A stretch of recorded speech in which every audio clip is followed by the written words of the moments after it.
Da li želite da saznate sve što vas interesuje o telekomunikacijama, o optičkoj infrastrukturi, naprednim servisima, digitalizaciji društva? Da li želite da čujete savete kako biti kreativan i unaprediti poslovanje?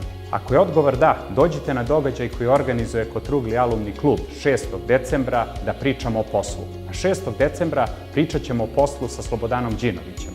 Ja sam Slobodan Đinović, osnivač i direktor Orion Telekoma. 6. decembra u Kotrulji Alumni klubu sa mojim kolegom Srbom i sa vama pričat ću o svim temama vezanim za telekomunikacije, o svemu što sam prošao, uspesima, neuspesima, o osnivanju pokreta Otpor, svim ljudima sa kojima sam radio.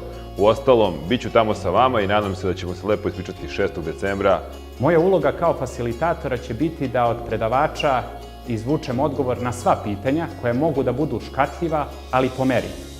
Dođite da se zabavimo i da naučimo nešto novo od ovog po svemu izvanrednog predavača. Pričajmo o poslu 6. decembra.